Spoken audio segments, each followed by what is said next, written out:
Ok, você coloquei para gravar aqui, então, para a gente começar.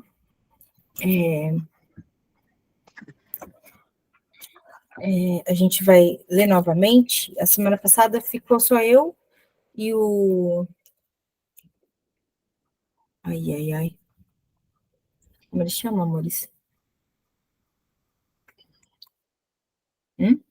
Ele que entra lá na manhã. Nobel Matias. Semana passada ficou só eu e o Nobel. Então a gente leu, conversou, então a gente vai ler novamente. Nós entramos agora no capítulo 4. A gente vai dar uma lida na introdução. Está na página 55 do livro físico. E depois, conforme for, a gente entra no ensinamento certo e aprendizado certo na seção 1. Eu vou começar com uma oração. Alguém gostaria de fazer a oração? 55, capítulo 4, isso? Isso.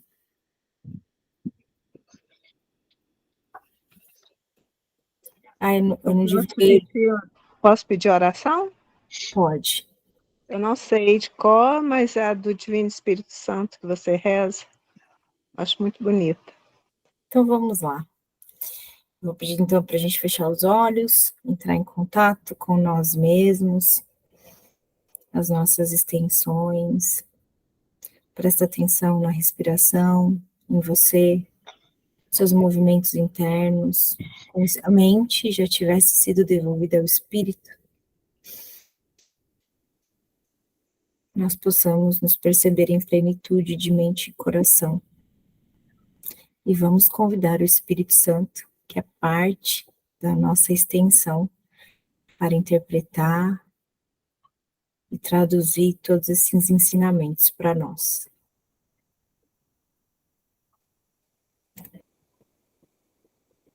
Vinde, Espírito Santo, enchei os corações dos vossos fiéis e acendei neles o fogo do vosso amor. Enviai, Senhor, o vosso Espírito, e tudo será criado, e renovareis a face da terra. Ó Deus, que instruístes os corações dos vossos fiéis com a luz do Espírito Santo, fazei com que apreciemos todas as coisas segundo este mesmo Espírito e gozemos sempre da sua consolação. Pelo Espírito Santo e nosso professor, irmão mais velho e amado, Jesus Cristo. Amém.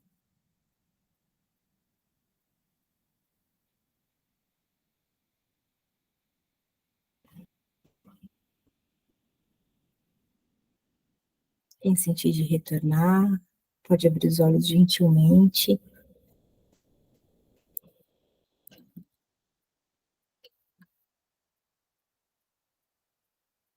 No seu tempo. Ok.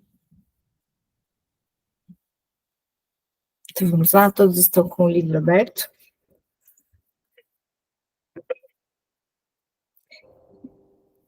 Vou começar a ler, tá? Ou alguém gostaria de começar a ler o capítulo 4, a introdução? Fiquem à vontade.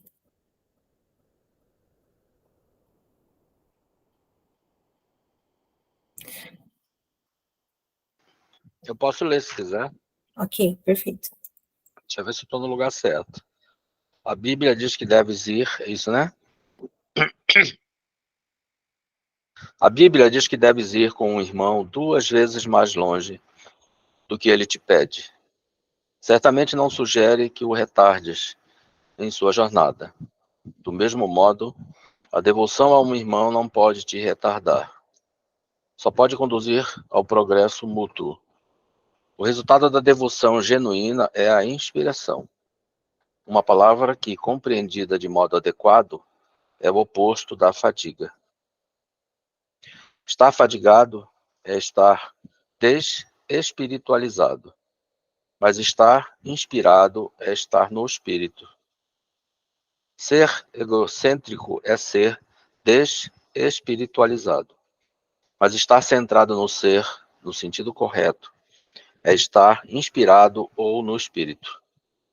Os verdadeiramente inspirados são iluminados e não podem habitar na escuridão. Continua? Ok. Vamos refletir um pouquinho nesse parágrafo. Alguém gostaria de contribuir alguma coisa? Quem sentir de ler de novo, pode ler. Ele fala que a união entre irmãos aqui não vai retardar o seu crescimento. Você dedicar um tempo para seu irmão, para outra pessoa, não é para você se estressar, quer dizer, você não vai estar perdendo tempo nenhum. Que é o que a gente acha que muitas vezes pensa, né? Perdendo tempo com essa pessoa. Sim. Esse é um resumo aí que eu senti. A Bíblia diz que deves ir com o irmão 2 vezes mais longe do que ele te pede. Certamente não sugere que o retardes em sua jornada. Do mesmo modo, a devoção a um irmão não pode te retardar. Uhum. Só pode conduzir ao progresso mútuo. O resultado da devoção genuína é a inspiração. Uma palavra que, compreendida de modo adequado, é o oposto da fadiga. Estar fatigado é estar desespiritualizado, mas estar inspirado é estar no espírito. Ser egocêntrico é ser desespiritualizado, mas estar centrado no ser, no sentido correto, é estar inspirado ou no espírito. Os verdadeiramente inspirados são iluminados e não podem habitar na escuridão. Aqui eu entendi também que tem a possibilidade, sim, né, da gente ficar fadigado em relacionamento com o irmão. E aí aqui ele já deu que nós estamos, se nós estivermos fadigados, nós estamos desespiritualizados, então nós não estamos tendo um resultado de uma devoção genuína, que seria a inspiração. E isso é muito interessante, porque trata-se dos relacionamentos especiais, né? Uma devoção especial, ela vai escolher um específico, né? E vai trazer muitas especificidades das quais a gente não poderia entregar para todos, igualitariamente. Não sei se isso faz sentido para vocês. Isso fadiga, né? Ele fala aqui de devoção genuína, né?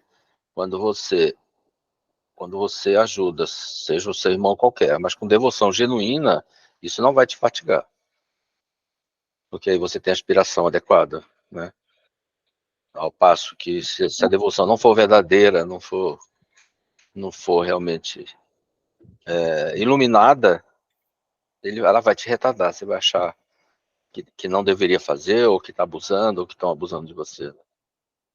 O resultado da devoção genuína é a inspiração. Uma palavra que, compreendida de modo adequado, é o oposto da fadiga. Então, quando você tem uma devoção genuína, é como ajudar um filho, né? Dificilmente você vai se fatigar. Tá. Ajudando um filho com uma devoção genuína de amor por filho, você pode... Assim, tem que ser genuíno. Nem toda devoção para filho é genuína, porque fadiga. Tem que ser. Mas tem que ser. Então, tem que ser genuína, senão não faz sentido. Dizem que você pode estar um dia extremamente fatigado, você não tem mais força para nada. Mas se alguém acidentar o seu filho, você vai arrumar força e vai carregar ele no colo e vai levar para o hospital de qualquer maneira. Sim. O que mais?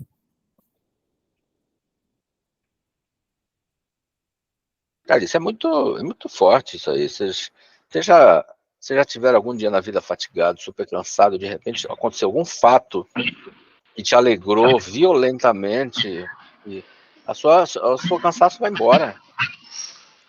Vai embora.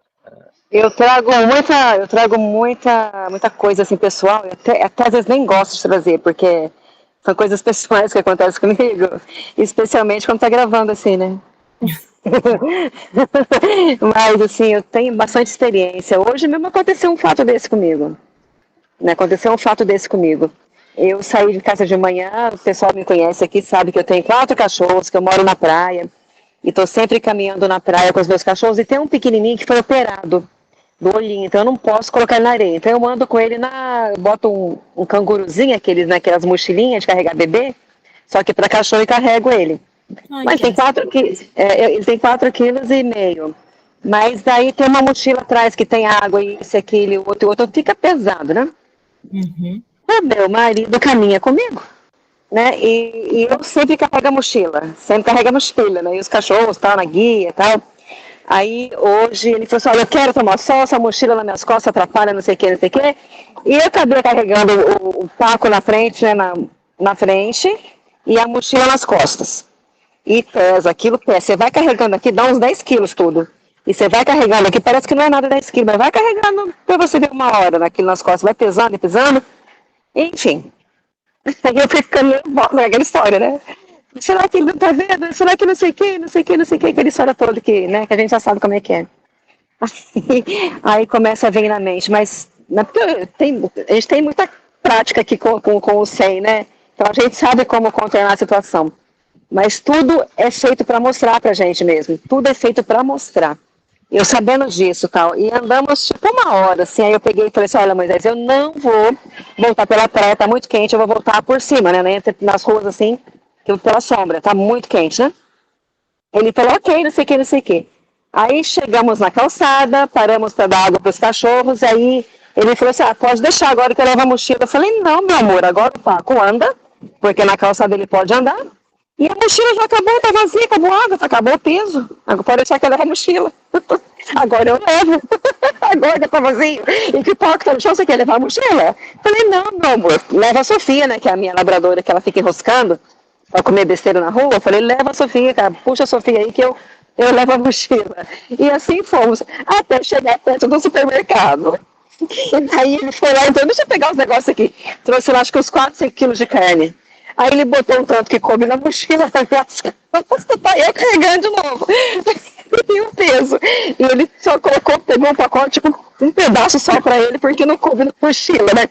Aí eu falei: puta que pariu, tá gravando, desculpa, Virgínia.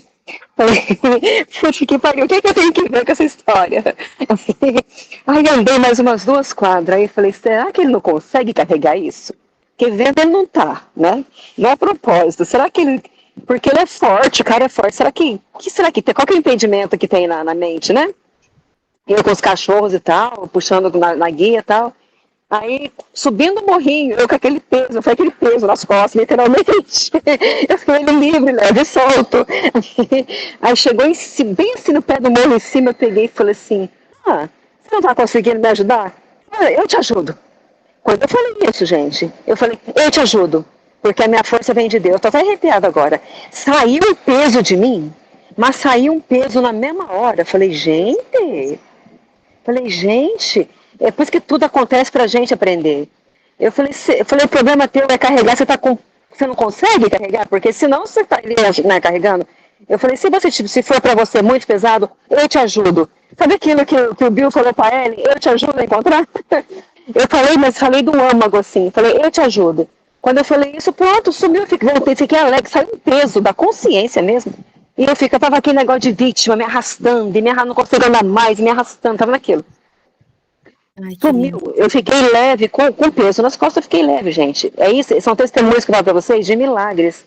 Sim. Aí eu fiquei alegre o dia inteiro. Eu fiquei alegre, eu fiquei alegre o dia inteiro. Então, às vezes, o peso na nossa consciência, que você nem imagina o que está acontecendo, você está triste, para baixo, você está se arrastando, é algo da tua mente, não é nada nem físico. Nada nem físico. É na tua mente. Então, para mim, foi um milagre que aconteceu. E eu estou compartilhando aqui com vocês, de novo, algo pessoal, mas realmente foi muito interessante isso. Sai aquele peso, você tá cabisbaixo, tentando entender o que está acontecendo, de repente você está alegre. Eu falei: opa, o que é isso? Estou alegre, tô leve de novo, graças a Deus. E é isso, gente, por enquanto é isso. Silene, você se encheu do Espírito, né? Você Foi. não foi egocêntrica e nem desespiritualizada, né? Porque eu falei, eu não sou vítima, sabe, Sânia? Eu não sou vítima, eu estou trazendo isso, eu estou criando isso, eu não sou vítima. Eu tenho que ver, eu estou determinada a ver esse negócio. E foi aí que. Uhum. Sabe o que eu me lembrei? Que eu infelizmente não sei de cor, mas eu queria, se alguém souber, para contar pra gente, aquela oração do São Francisco. Senhor, fazei-me instrumento de vossa paz. Onde houver tristeza, que eu leve. Gi, também não lembro de cabeça, amor, mas eu amo. Eu não lembro. Então, eu me lembrei muito dessa oração de São Francisco, depois eu vou postar pra gente, porque é muito isso. Eu tentei buscar aqui na Bíblia, né? No Google, essa parte da Bíblia aqui. Aí fala assim, tem duas coisas que, né, falam dessa. E se qualquer que te obrigar a caminhar 1 milha, vai com ele 2. Dá a quem te pedir e não te desvie daquele que quiser que ele emprestes. Aí depois tem outra explicação, que andar 1 milha já é sua obrigação, né? Agora, se você tem esse não está fatigado, né? O que vai te suprir de como chama aqui? Que vai te suprir de inspiração e de força é a fé para ir a segunda milha, né? Então, essa fé que vai fazer você andar a segunda milha, que você vai estar inspirado, iluminado. Eu acho que aqui está mais para a fraternidade, não é, gente?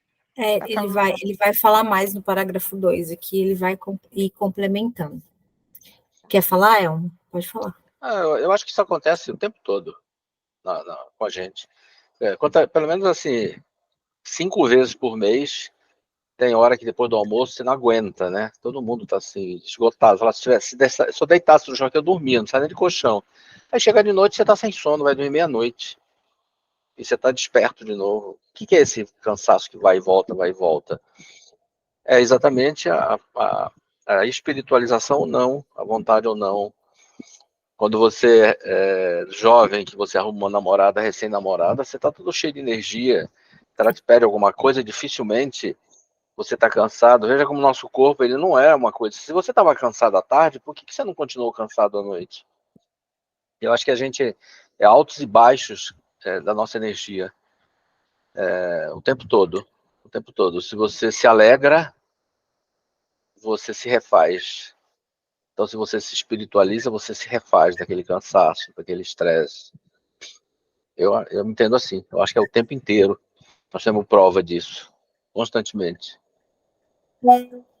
Uma coisa que eu já percebi que me deixa muito cansada é ficar transitando em tempos impossíveis, como o passado e o futuro. Pois é. Né? Isso é uma coisa que cansa bastante. Outra coisa que cansa bastante é a gente tentar se ajustar ao mundo, negligenciar os pedidos internos, os nossos pedidos de amor, as nossas paixões, os nossos entusiasmos, né? Isso é uma coisa que cansa, mas eu não posso dormir agora porque eu tenho que trabalhar, mas eu estou exausta, tudo que eu queria era tirar um cochilo de 30 minutos, mas eu não posso. Mas chega uma pessoa nessa hora, no lugar que você está, no ambiente que você está, com uma outra energia diferente, uma reunião, alguma coisa, algum estalo, isso aí some tudo de você naquele momento.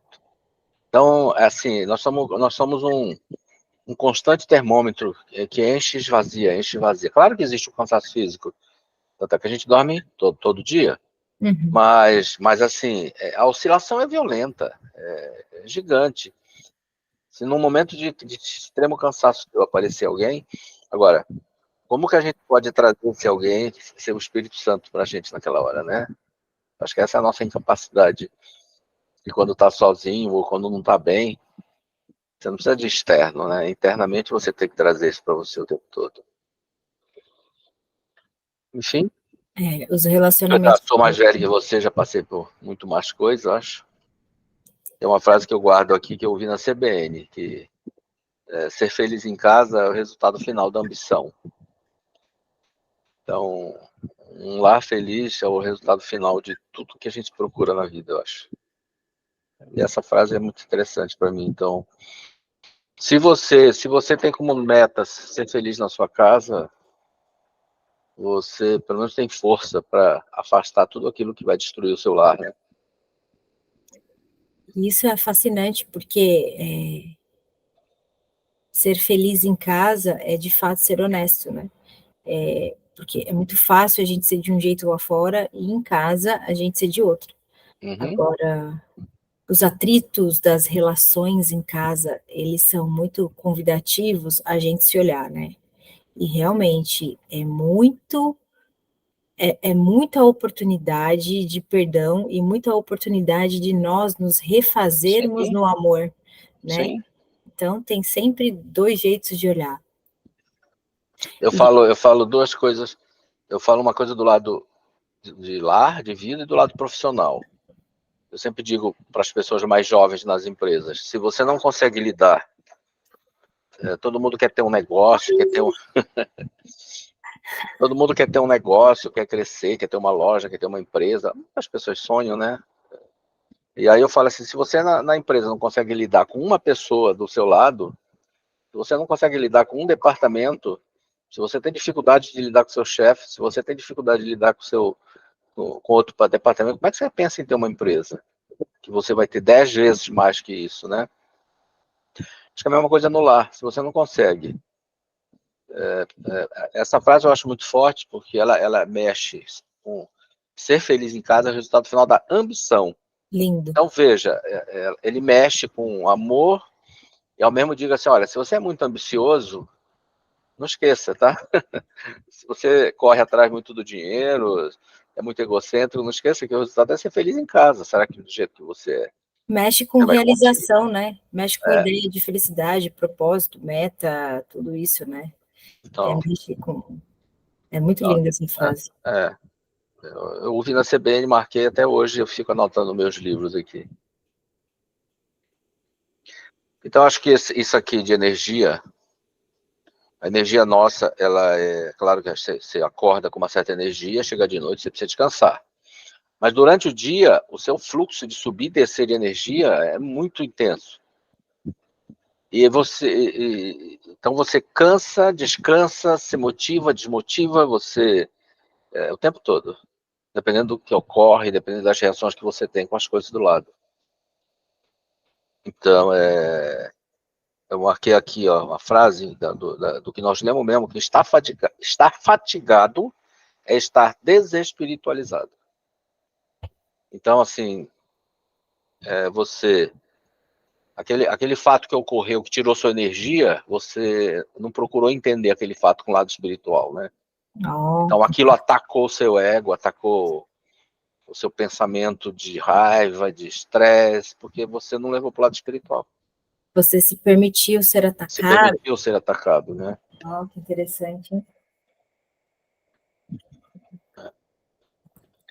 Vamos continuar, então, a ler? Vamos? Alguém quer ler? Eu estou procurando uma frase que eu li hoje de manhã, depois que eu achar eu leio. Do Joseph Posso ler? Pilates. Pode. Então tá. Tu podes falar a partir do espírito ou a partir do ego, conforme o escolheres. Acabamos de falar isso, né? Se falas a partir do espírito, optaste por aquietai-vos e saber que eu sou Deus.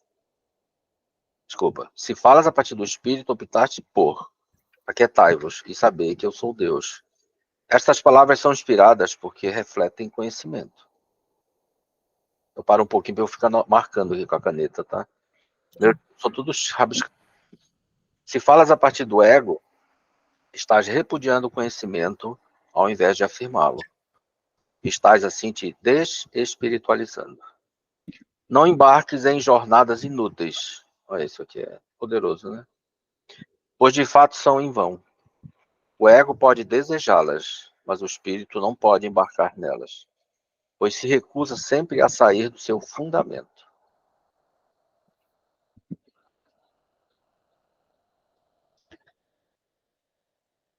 Toda vez que você sai fora do fundamento espiritual, você vai se estressar, você vai cansar, né? Se não levar o desejo espiritual junto, né? A grande reflexão, né, que a gente tem que fazer em todas as jornadas nossas, né? E eu tenho várias que eu não refleti sobre isso e tomei na cabeça. É fácil, né? Claro, é fácil a gente olhar para trás e falar assim. Acho que toda vez que a gente fala assim, eu faria diferente, é porque agora você refletiu mais espiritualizado, né? Lá no... Eu sempre falo nas empresas, nas palestras que eu tenho, não brigue. Você pode ter, não discuta, entendeu? Você pode ter você tem razão em tudo, mas se você perder a sua calma, perder a sua paciência, gritar, você vai se arrepender. No dia seguinte, depois você vai se arrepender de ter agido naquele momento, raiva, com maneira revoltada. Você vai se arrepender, mesmo com razão. E aí muitas vezes você perde até a razão, né? Aliás, o fato em si fica até menos importante do que aquela raiva que você teve, né? É que eu acredito muito assim também, sabe, Aelmo? A pessoa, ela não grita porque ela planejou alguma coisa. Aquilo é um impulso Então, vivo, muito forte, né? Muitas vezes, se ela está ali expressando daquela forma, foi porque ela não conseguiu conter, né? sim, E já está feito. pois é.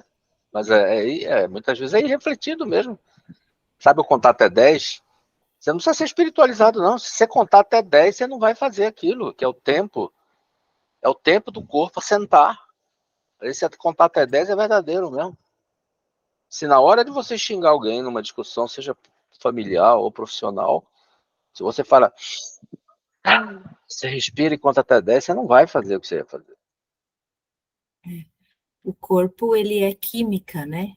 Sim. Então, a gente fica viciado. Aqui, tu pode falar, a frase começa, tu pode falar a partir do espírito ou do ego. Sim.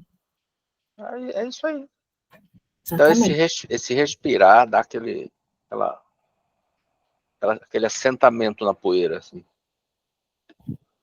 É o que eu acho, tá, Chico? Que sou eu. Quando ele fala conhecimento aqui, lá no começo do livro, ele traz a diferenciação entre conhecimento e percepção, né?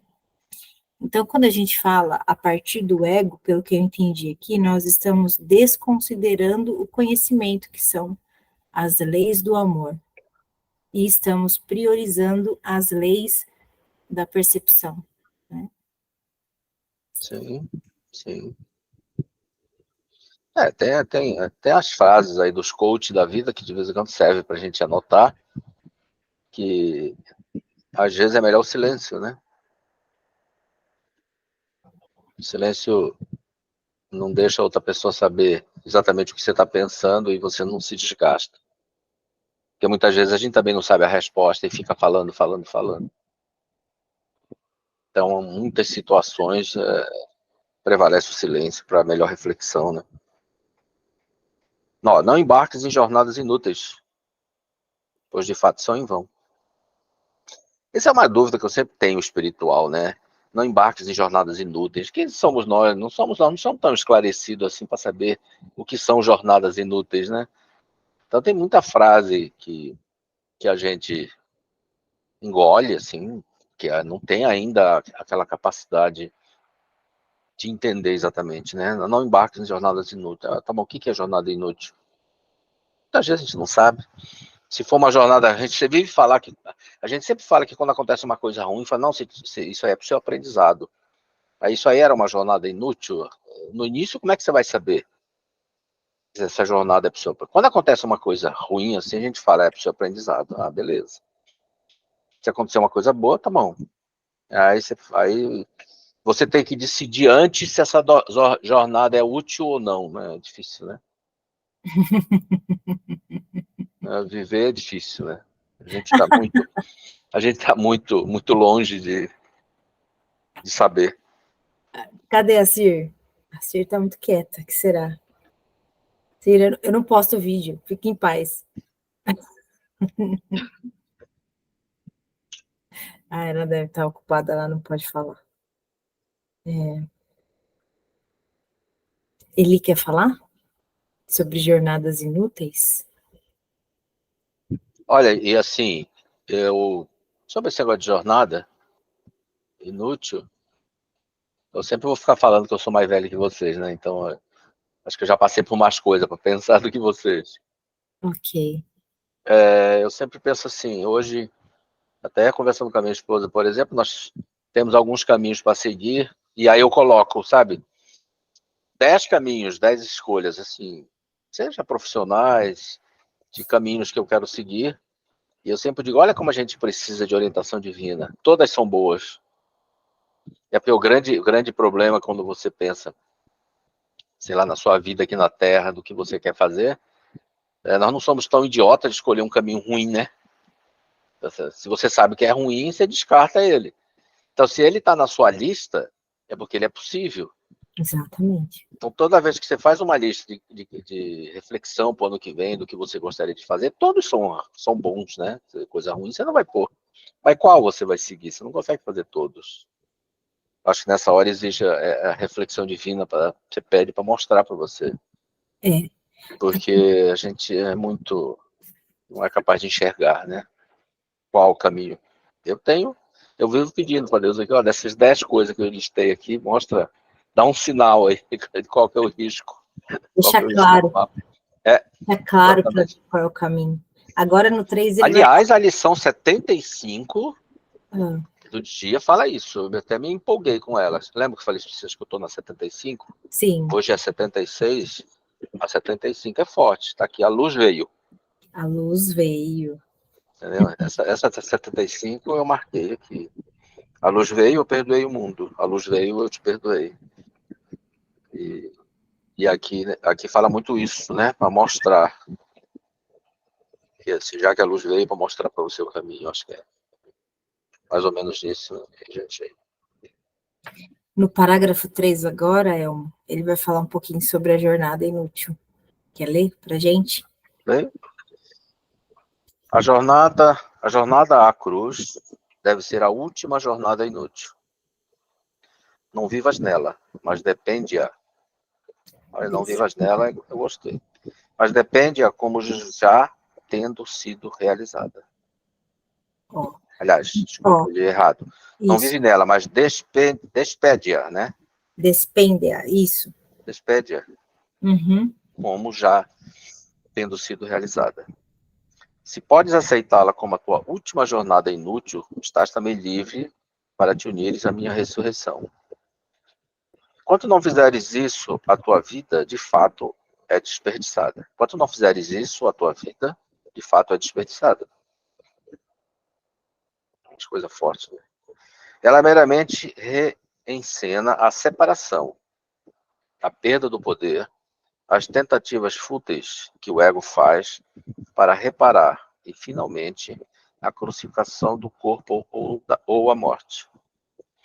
Tais repetições não têm fim até que se desista delas voluntariamente. Não cometas o erro patético de te agarrares à velha cruz áspera. A única mensagem da crucificação é que pode vencer a cruz. Isso aqui estava grifado já há muito tempo no meu livro. Que a única mensagem da crucificação é que pode vencer a cruz. Não é para você ir para lá, né? Até então, tu és livre para crucificar a ti mesmo, tantas vezes quanto escolheres. Livre-arbítrio, né? Não é esse o evangelho que eu pretendi oferecer-te? Aliás, não é esse o evangelho que eu pretendi oferecer-te, não é pergunta. Nós temos outra jornada a empreender, e se leres essas lições cuidadosamente, elas te ajudarão a te preparares para empreendê-la.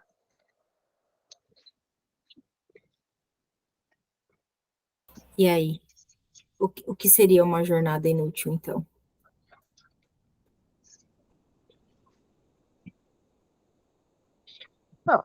Não, ele começa dizendo, né, que a jornada à cruz deve ser a última jornada inútil, né?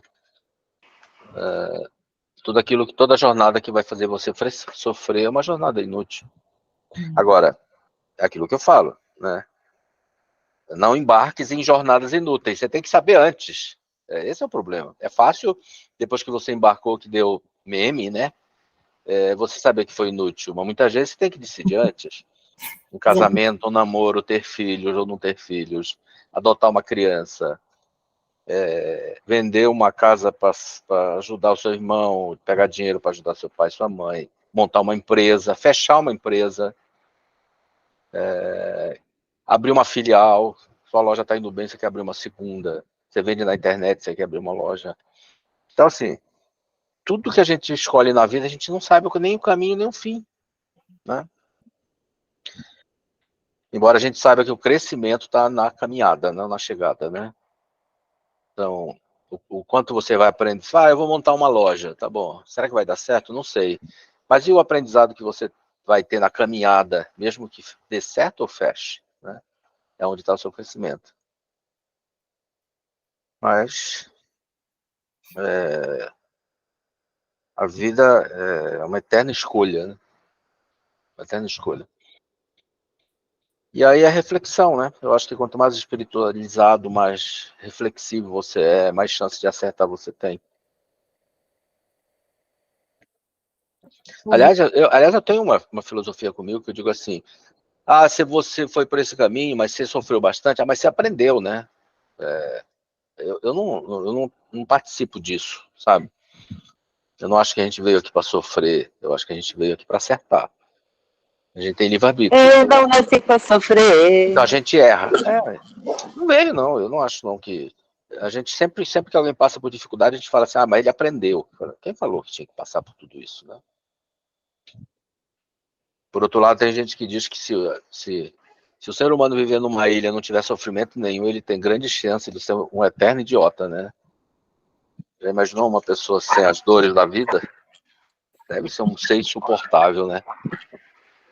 A verdade é que Deus não pede sacrifício, né, gente? E Deus não criou a dor, não criou o sofrimento, é tudo a gente, nós criamos isso, né? Então, porque a gente tem essa crença ainda, a gente tem ainda essa crença de que o sacrifício é nobre, e não é verdadeiro isso. Não, também acho que não. Por isso que eu falei. Não é verdadeiro Quando isso. você escolhe um caminho que você sofreu, às vezes a pessoa fala, não, mas você mereceu, o que você aprendeu com isso? Eu não acho que você tinha que passar por tudo isso, não. Lógico, viu,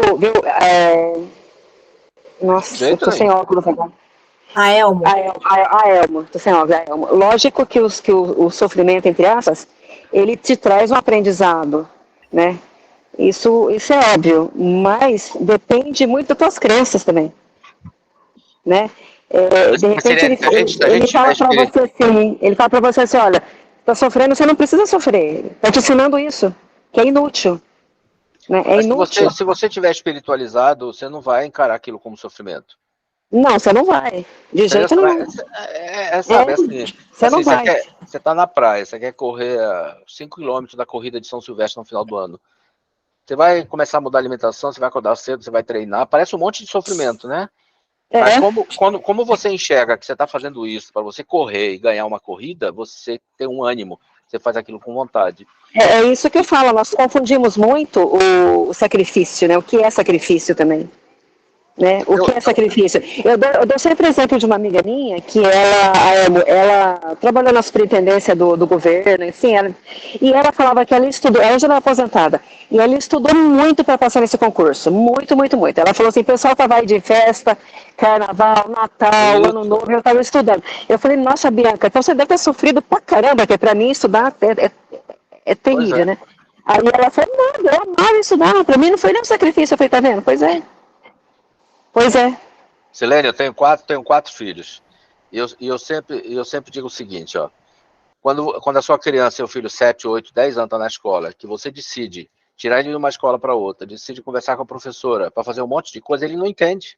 Ele é uma criança. Ele não sabe que aquilo que você está fazendo vai ser bom para ele no futuro. Deus faz isso com a gente. A gente não sabe o futuro da gente, as coisas que acontecem na vida da gente. Se a gente soubesse o final, por que aquilo está acontecendo, a gente sofreria menos, teoricamente, né? A criança sofre muito, ela chora, ela se desespera, porque ela não entende, muitas vezes, as coisas que você está fazendo para ela, para o bem dela. Eu acho que é a mesma coisa, a orientação divina. Outra coisa que eu gosto muito de comparar com a escola é que um professor que tem uma classe lá de 25 alunos, ele é Deus, e nós somos os 25 alunos. Você pode ver que quando um aluno, no intervalo, ao invés de ficar correndo, brincando, saltitando, pergunta para o professor a matéria que não entendeu, o que o professor vai fazer? Ele vai adorar aquele aluno e vai dar toda a atenção para ele. E muitas vezes coisas novas, novidades, vai passar para aquele aluno, porque aquele aluno se interessou por ele. Veja bem, se o professor é Deus, o que ele vai fazer com a criança que mata a aula, que fica conversando na aula? O que ele vai fazer? Ele chama o pai e não adianta. Ele vai amar. Se o professor é Deus, ele vai amar a Vai criança que mata a aula. do livre-arbítrio da criança. Se ela quiser estudar, ela estuda. Se ela não quiser estudar, ela não estuda. Fala sério. Eu acho que é a mesma coisa. Assim, nós estamos num total livre-arbítrio aqui. Exatamente. E é verdade, ó, gente, tudo isso, o que a gente estuda aqui, o que a gente estuda aqui, isso aqui é o caminho que todo mundo vai ter que ir, vai querendo ou não, um dia você vai ter que se decidir por isso, né? Esse caminho da volta à casa novamente, né? Enquanto a gente tiver apreço pelo certo e o errado, a gente vai querer se enquadrar e vai querer enquadrar e vai querer crucificar ou não querer crucificar o Filho Santo de Deus, mas vai acabar crucificando. Eu tinha também essa questão, né, com uma cliente minha. Ela era prostituta. E eu, quando via prostitutas na rua, eu falava, meu Deus, que sofrimento. Que vida de sofrida, misericórdia da minha alma. E eu fui atender essa pessoa, ganhei esse presente de atender essa pessoa, e ela me falou, é o que eu mais amo fazer na minha vida. Pois é. Eu não viveria de outra forma, isso me realiza profundamente. Mania nossa de julgar, né? E aí? Pois é. O que pra gente seria sofrimento, para outra pessoa não é, né? Aí eu parei de falar que é sofrimento e que não é. É. Né? Mas a gente, pelo menos, a gente tem um balizador para saber o que é sofrimento para nós enquanto nosso fórum íntimo, né? Então, o que pra gente é bom e o que pra gente não é bom. E é aí que a gente tem que mirar, é só para nós. Nem o outro, por mais próximo que seja, a gente deve ser tão incisivo assim. Na verdade, cada um tem um mundo interior, né, Giovana? Você analisa o outro pelo seu mundo interior. Então, você fala, se eu estivesse no lugar outro, eu sofreria, mas você, né? Exato. A tua percepção, né? A tua percepção. Não, eu falo que o mundo não existe. O mundo, cada um carrega dentro de si um mundinho pequeno, né? Isso. Mas olha, a frase aqui, a final aqui é muito legal, hein? A única mensagem da crucificação é que podes vencer a cruz. Então, até então, tu és livre para crucificar a ti mesmo tantas vezes quantas escolheres. Se quer colocar a mão no fogo, pode colocar 1, 2, 3, 4, 5, 6, vai colocando. Até cansar. Enquanto o prego não doer, né? Enquanto não doer o suficiente, né, Gi? Lembrei disso também, Cir. Agora, sabe o que é legal a espiritualidade, que eu acho? Por exemplo, se você pegar um ferro quente e uma pessoa que sabe que está quente, mas tem que segurar o ferro, e a outra que não sabe que está quente e vai segurar o ferro, quem se queima mais? Aquela que não sabe que está quente, né? Então, assim, se você é um ignorante espiritual, pode ser que você sofra muito mais por ignorância. Então, a ignorância de saber que o ferro está quente, mas ele vai continuar quente. Então, a busca da espiritualidade faz a gente sofrer menos, e a ignorância cada vez faz sofrer mais. Não é o fato de você ser um ignorante nesse aspecto não vai ajudar você em nada, né? Eu tenho algo na prática para te contar em relação a isso. Eu coloquei uma carne no fogo naquela frigideira de ferro, pesada, aquele ferro fundido, Aham. e tirei do forno e botei em cima do fogão. Mas na mesma hora eu esqueci que eu tinha tirado da frigideira do forno. Catei, eu sei que ela é pesada. Eu só tinha na mente que ela era pesada. Catei com toda a força aquele cabo. Bomba, segurei com toda a força. Pô, queimei a mão, óbvio, nem tem uns 15, 20 anos já. Mas eu fui com uma força, ignorante, na ignorância, eu sabia, né? Na ignorância, eu fui com toda a força pegar aquela frigideira e queimei a mão. Mas o fato de você não saber, você vai se queimar do mesmo jeito, entendeu? Então, Sim, a ignorância então, mas eu sabia, mas eu esqueci, tá como se eu não tivesse, como se eu não soubesse, entendeu? Eu esqueci. Não é que ela não sabia, é que ela esqueceu. Sim, eu fui com toda a sede ali, pegar aquela frigideira pesada. Queimei a mão inteira. Isso, já aconteceu comigo, Silvio. Fala, Sânia. Quando falou da professora ser Deus... Ah lá, você já deu aula, né? Deusa Sânia. Deus, a minha irmã veio cá hoje de Belo Horizonte, falou que Eltea é deusa grega. Sânia também. Aí, tá vendo? Até o nome de Deus ela tem, gente. Daí que eu me acho. Deusa e linda. Eu não me acho. Só falta ela ter aceitação, né?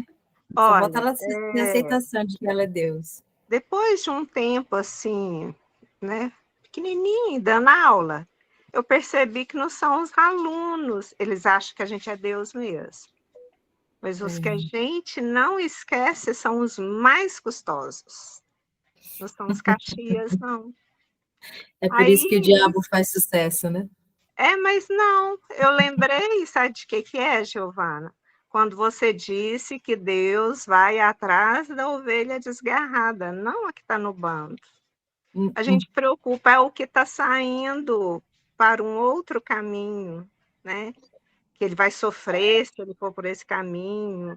Então, o que já está lá no bando, né? Igual vocês me explicaram, o que está no bando está tranquilo. Jesus não precisa de preocupar com eles.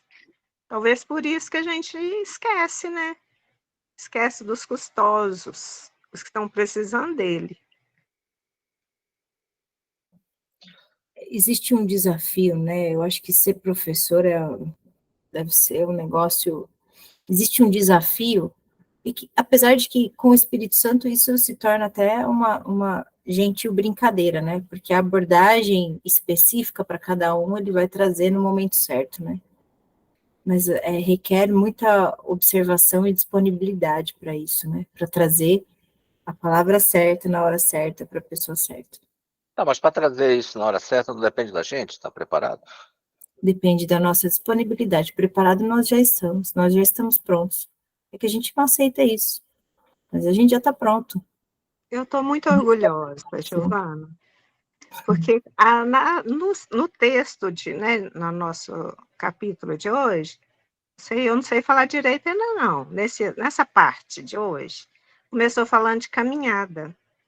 Eu lembrei que as maiores caminhadas começam com o primeiro passo. Então, eu fico muito feliz desse grupo estar aqui agora, entendeu? Dando o primeiro passo, é motivo de orgulho, né? É motivo de muito orgulho. Eu agradeço muito vocês. Eu comecei com essa brincadeira, Elmo, de olhar o outro, quando o outro fala, olhar para ele, como prestar atenção, como se ele fosse Deus, né? E comecei a fazer isso com a minha mãe também.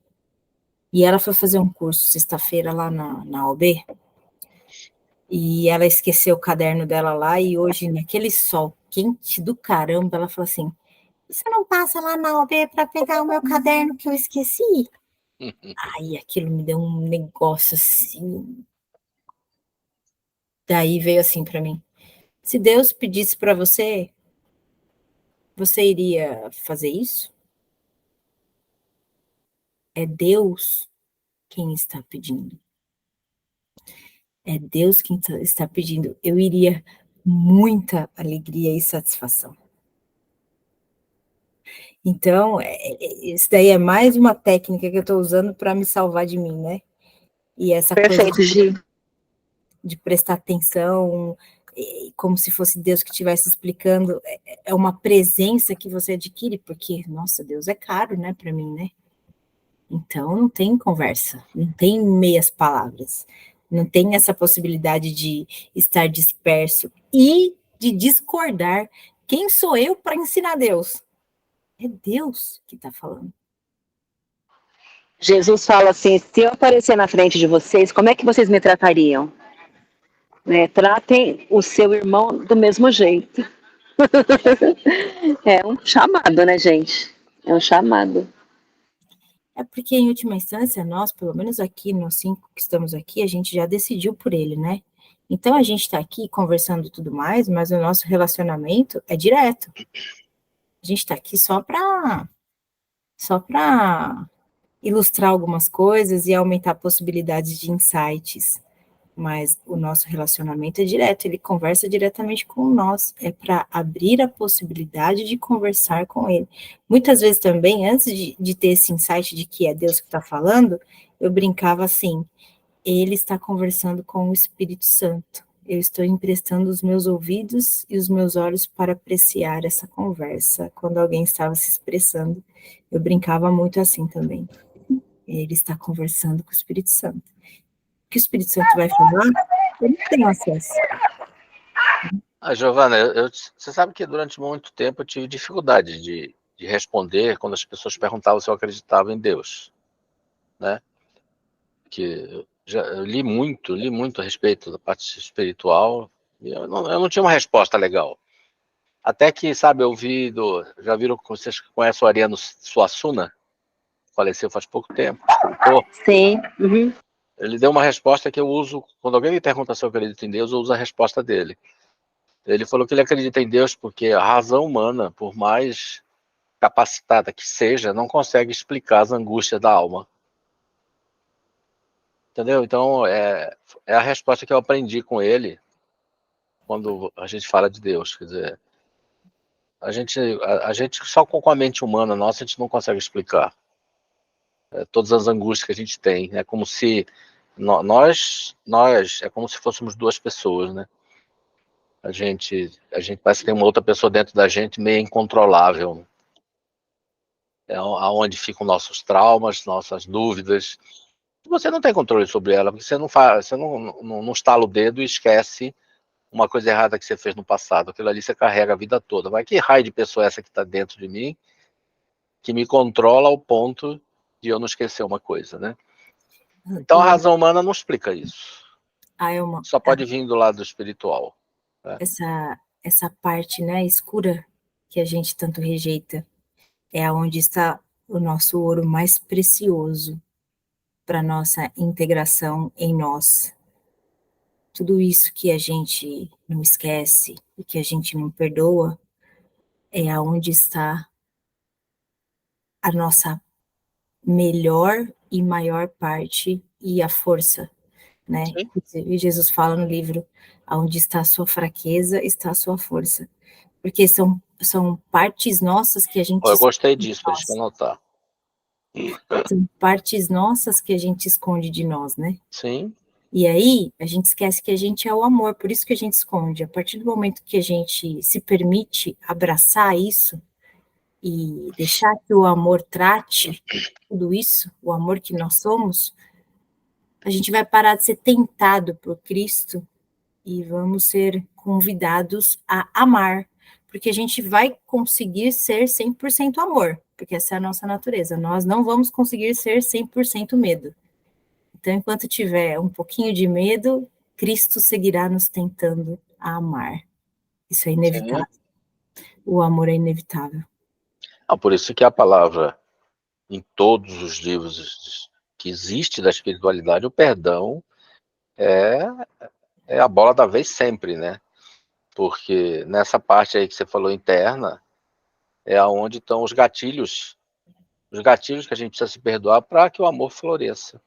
Isso. Né? Se você não limpar onde você falou, onde está a sua fraqueza, está a sua força, mas se você não conseguir limpar essa fraqueza sua, você não se torna um ser pleno, né? Quanto mais você limpar, mais pleno você é. Pronto. E para mim essa é a prova de Deus, né? Que, Isso. com a razão humana você não explica isso. Nem os Nossa. melhores cientistas do humano não conseguem explicar as angústias que tem na alma, né? E aí você vê muitas pessoas famosas em depressão, com problema e tal, etc, né? Quer dizer, porque realmente não descobriu o lado espiritual, né? Ele quer a razão o tempo todo, a explicação o tempo todo, a lógica o tempo todo, né? Posso finalizar? Claro que nós não estamos falando de pessoas psicopatas, doentes, que a gente sabe que tem na humanidade, né? A gente sabe que Nós estamos falando de pessoas normais, né? Se você for estudar os 20%, vocês sabiam que é 20%, um estudo que é 20% de pessoas são psicopatas, né? Uma pessoa que entra na sua conta bancária, uma pessoa que pega uma velhinha que você recebeu a aposentadoria dela e tira o dinheiro dela, não é uma pessoa, está dentro dos 20%, não é uma pessoa normal. Não é uma pessoa normal. Muito bem. Posso finalizar com uma história, então, Aelmo? Porque a gente termina às 8 aqui. Voltando a falar, então, sobre a nossa sombra, né? Essa historinha está vinculada com isso. Tinha um pai que estava com um filho numa estrada e eles estavam caminhando nessa estrada de terra, de repente tinha um toco que caiu de uma árvore no meio da estrada, não muito grande, não muito pequeno. Aí o pai parou o carro, eles não conseguiam passar, e falou para o filho, o que a gente vai fazer agora, filho? Aí o filho falou, nós vamos levantar esse toco. Ah, então vamos. Aí ambos saíram do carro, e o filho foi lá e levantou o toco, começou a levantar. Aí o pai falou assim, muito bem, faça força e levante o toco. Aí ele foi lá de novo, tentou levantar e não conseguiu. Aí o pai falou, use toda a sua força para levantar o toco. Aí ele foi, tentou com toda a força dele e falou, pai, eu não consigo. Aí o pai dele falou, mas você usou toda a sua força? Eu usei. Aí o pai dele falou, claro que não. Você não me pediu ajuda. Eu sou a maior parte da sua força. Legal. Não é? Então, para todos os significados que um dia nós demos para o mundo, para os nossos irmãos e para nós mesmos, a gente pode pedir ajuda. Será que de fato isso é assim? Eu tenho dificuldade disso aí. Eu preciso trabalhar isso. A desconstrução é doída. O nosso Espírito Santo é o nosso matador profissional, ele mata a dor, né? Ele sempre vai ser um destruidor de fantasias que nós criamos na nossa cabeça, separadas do mundo real, da realidade, né? E dói por quê? Porque nós demandamos tempo, esforço e certezas, e nós realmente quisemos que isso fosse assim, e nós sustentamos isso, e nós colocamos a nossa segurança nisso, só que dói sustentar isso, e dói desfazer isso. Sim. Não vai ter jeito. Aprendizado o tempo todo, né? Mas um dói para sempre, e o outro dói um pouquinho para nunca mais doer, né? Beleza, amores? Beleza, meus amores, ficamos Beleza. assim, então. Até amanhã de manhã. Até amanhã.